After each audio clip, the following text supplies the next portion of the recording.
Hello guys, welcome back to our channel Deepu's reaction. हम आपके सामने लेकर आ गए एक और नया एपिक रिएक्शन वीडियो। और आज जो वीडियो हम आपके सामने लेकर आए उसका नाम है महाअवतार नरसिम्हा पार्ट 2। तो अगर हम लोग पार्ट 1 की स्टोरी की बात करें तो यहाँ पार्ट 1 में यही दिखाया गया था कि वो दोनों भाई जो है वो जन्मे कैसे, वो इस दुनिया में कैसे आए। लेकिन उनका इस दुनिया में आने का एक ही मकसद था कि भगवान विष्णु जी से उन्हें दुश्मनी करनी थी, भगवान विष्णु जी को उन्हें पराजित करना था। तो इस वजह से वो एक गांव में जाते, हिरण्यकश्यप एंड हिरण्यांश। वहां गांव में जाकर उन्होंने देखा कि वहां पर अटल श्रद्धा है गांव वालों में भी और वहां के राजा में भी भगवान विष्णु जी के लिए।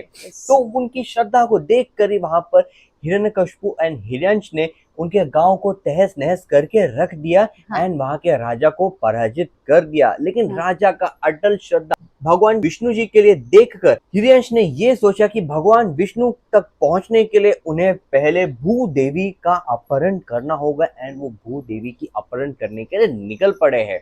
तो आइए आगे देखते हैं कि यहाँ पर पार्ट 2 में इन्होंने क्या दिखाया है। क्या हिरण्यांश भूदेवी का अपहरण करने में सक्षम हो पाते हैं या नहीं, ये हमें आगे के वाले पार्ट में पता चल जाएगा। तो चलिए देखते हैं आखिर इस पार्ट में कैसे विष्णु भगवान जी भूदेवी की रक्षा करने के लिए एक नया अवतार लेते हैं। और उस अवतार का नाम हमें ऑलरेडी पता है, उनका नाम था वराह अवतार। बिल्कुल। तो ये वराह अवतार लेकर वो भूदेवी को कैसे बचाते हैं, ये इसी आगे वाले पार्ट में हम लोग ये देखने वाले हैं।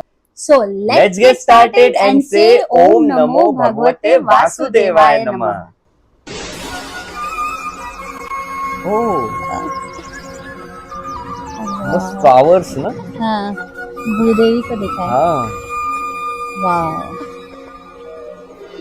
ओह। देखो जान रहा है, कमल खिलते जा रहे हैं। हाँ।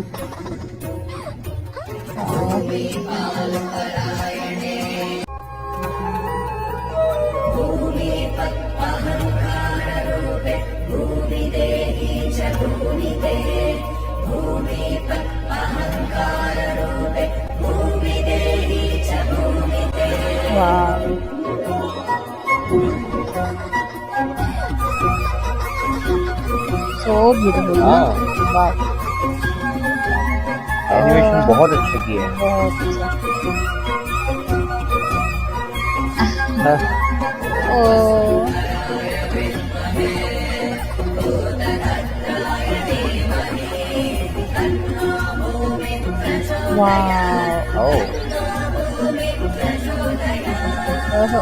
पहाड़ों के बीच में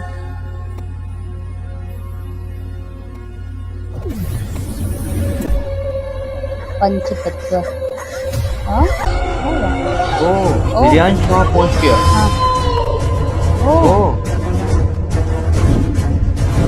छोड़ मुझे दुष्ट, मेरे प्रभु तेरा नाश कर देंगे। अरे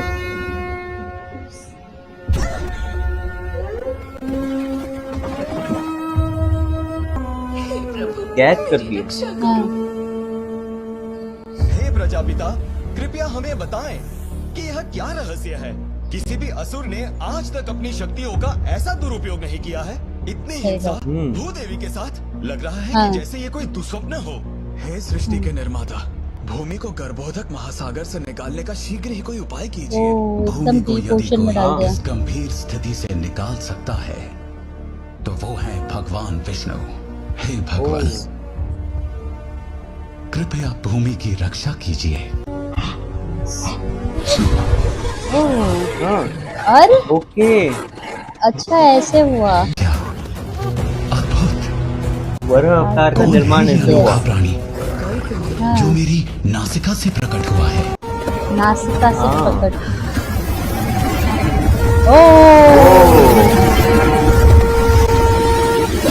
ब्यूटीफुल।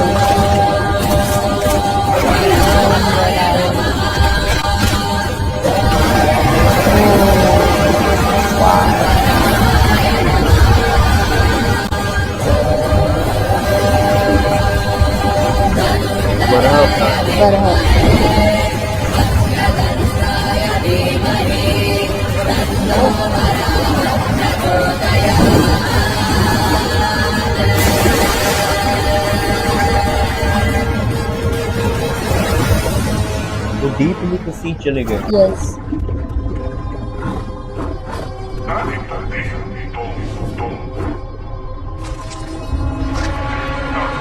ओह तो मास्क कर रहे थे। हाँ, राक्षस। हाँ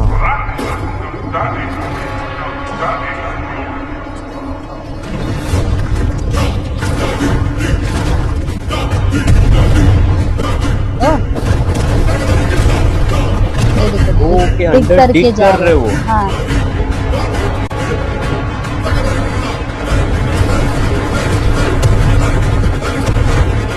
Nice.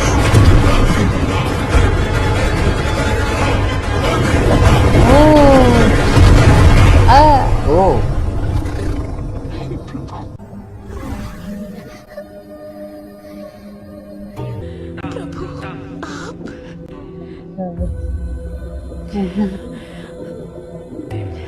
प्रभु आप आ ही गए।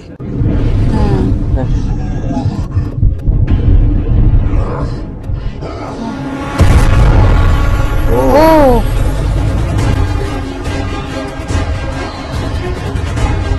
मेरी उपस्थिति में तूने भूमि को ले जाने की हिम्मत की।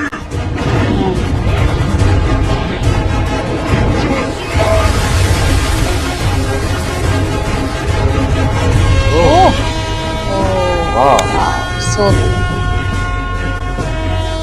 भूदेवी को से बचा लिया। क्या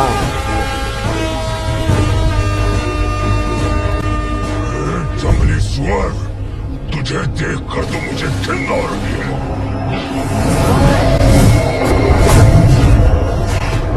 ओह, यार हाँ हाँ, सही है। स्वयं श्री विष्णु का वराह अवतार है। जय हो। ओके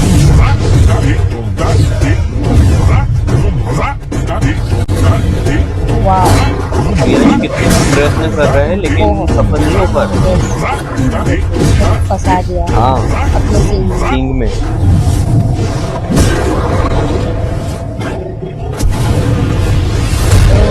ओ वाह, नाइस।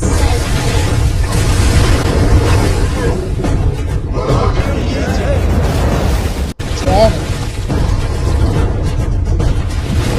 हार नहीं माना प्रियांश ने।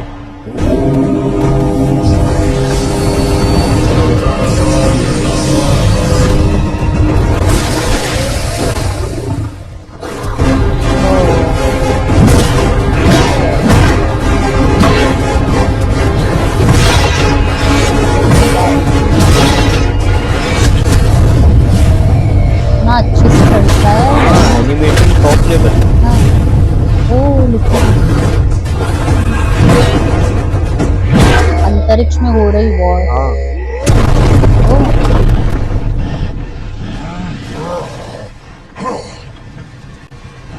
तैयार हो जाओ विष्णु।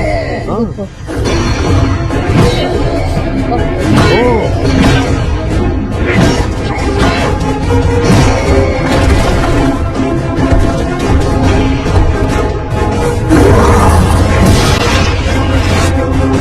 और यही सारी प्राप्ति थी। वाह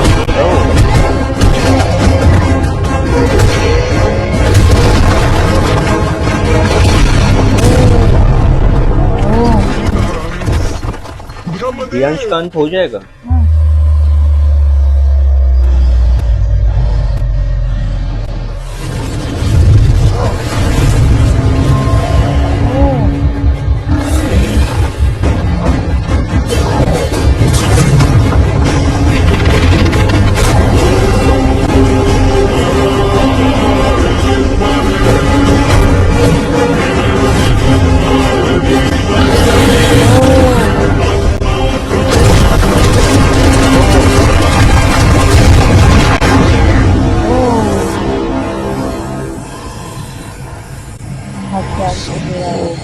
पिघल के आती है।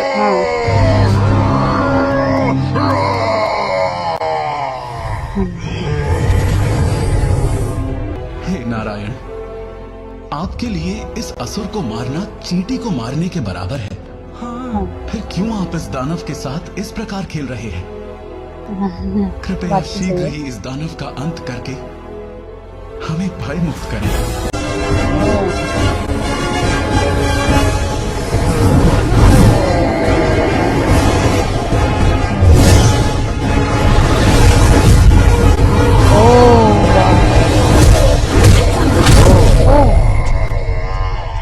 ये थी फिनिश ओ ओ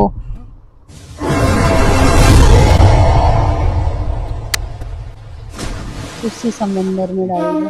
वही। वाह, अभिनंदन, बधाई हो। इस क्रूर अत्याचारी का वध करके आपने सभी जीवों पर बहुत बड़ा उपकार किया है।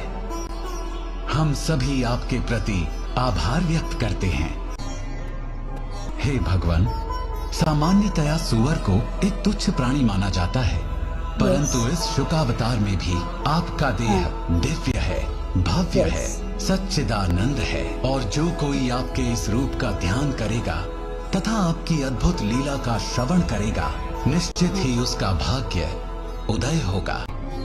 जय हो। So beautiful.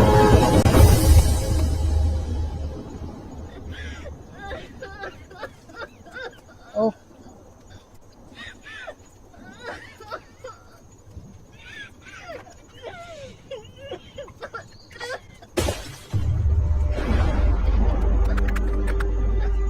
शुक्राचार्य की वो जो पुत्र के वो भी काम नहीं आई। पर शोक न करो माँ,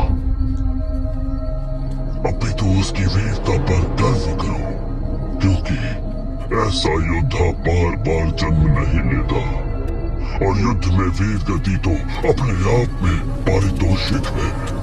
मैं विष्णु का वध करके उसका रक्त पान करूंगा तुम्हारे लिए भैया। उसे ढूंढते हुए खो मत जाना मेरे भाई।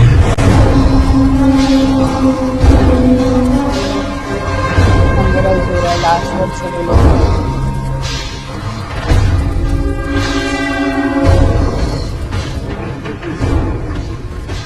देवताओं के बहकावे में आकर आज विष्णु ने हमारे साथ पक्षपात किया है, छल किया है। इस चिता में मेरा भाई नहीं, अपितु असुर साम्राज्य का भविष्य चल रहा है। यदि आज हम मौन रह गए तो हमारे साथ छल पे छल होता रहेगा। क्या तुम हमारी आने वाली पीढ़ी को एक ऐसा भविष्य धरोहर में देना चाहते हो? आज प्रतिशोध की घड़ी है। हर उस जीव को मारो जो विष्णु को प्रिय हो। मचा दो हाहाकार।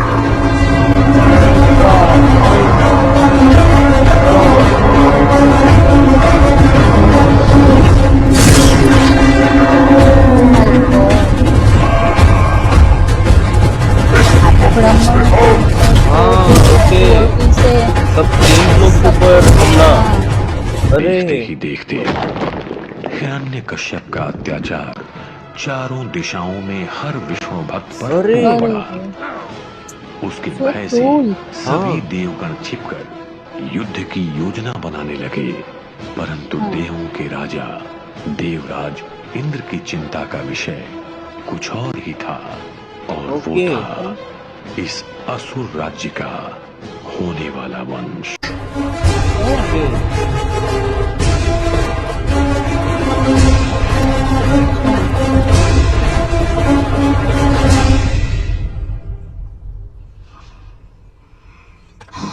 गुरुदेव, हिरण्याक्ष के वध के प्रतिशोध में मैंने त्राही मचा दी, परंतु फिर भी मन अशांत है, क्योंकि मेरे भाई का हत्यारा आज भी जीवित है।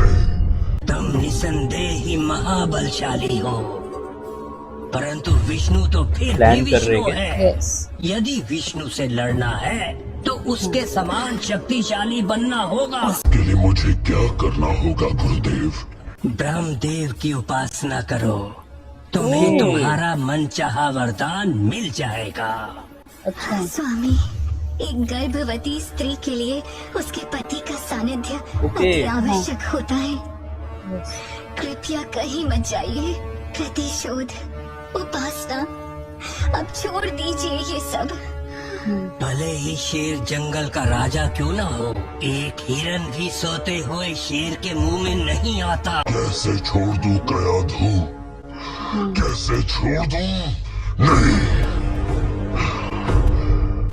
यदि उस भगवान विष्णु का वध करने के लिए मुझे स्वयं ही भगवान क्यों न बनना पड़े, तो ये हिरण्यकश्यप धरती और अंबर को एक कर देगा, परंतु भगवान बनकर ही दिखा। तो ये वाले पार्ट में यही दिखाया गया था कि हिरण्यांश की मृत्यु हो गई है। वराह अवतार, विष्णु जी के वराह अवतार ने उन्हें मौत के घाट उतार दिया है। तो आगे देखते हैं कि यहाँ पर हिरण्यकश्यप वो क्या करता है आगे। तो क्या हिरण्यकश्यप ब्रह्मदेव की उपासना करके, तपस्या करके उनसे कोई वरदान प्राप्त कर पाते? ये देखने के लिए हमें अगले पार्ट का वेट करना होगा। और आप लोग भी उतनी ज्यादा एक्साइटेड हो जितने हम हैं, तो इस वीडियो को लाइक करके हाइप करना न भूलिए। यस, यहाँ पे यही दिखाया गया है कि वराह अवतार विष्णु भगवान जी का इतना इम्पोर्टेंट क्यों है। यहाँ पे जब भी हिरण्यांश भूदेवी को डीप सी में अंदर छुपा के रखता है, तो वही एक जीव है जो कि नीचे डीप जाकर वो डिग कर सकता है। जितना डीप आप डिग करने के लिए सोचेंगे वही वो डिग कर सकता है। बिल्कुल। तो ये वराह अवतार उनको भी रेफरेंस देते हैं कि जिन लोगों ने एक जीव जो है जिसको पिग बोला जाता है उसको कैसे गिना हुआ, ये वो सब बोलते थे, लेकिन विष्णु भगवान ने उनका ही एक रूप लेकर, स्वरूप लेकर उनको एक पूजा के तहत माना गया। बिल्कुल। तो भगवान के लिए भी कोई भी जीव में कभी भी डिफरेंशिएट नहीं किया गया है, ये भगवान ने यहाँ दिखाया है और हम लोगों ने सबने वो माना भी है। बिल्कुल, भगवान के लिए सब इक्वल है, और वो चाहे इंसान हो या कोई भी जीव हो या कोई भी जंतु हो। बिल्कुल, आपने एकदम करेक्ट बात बोली है। तो हम ऐसा बने रहिए, क्योंकि यहाँ पर ऐसी मूवी के और भी अगले सीन्स आते रहेंगे। यस, तो इसी के साथ हम वीडियो सम अप करते हैं। अगर आपको ये वीडियो अच्छा लगा हो तो please do like, share and subscribe to our channel Deepu's reaction and never miss an update. हम मिलते हैं आपको अगले वीडियो में, तब तक के लिए bye bye and stay tuned.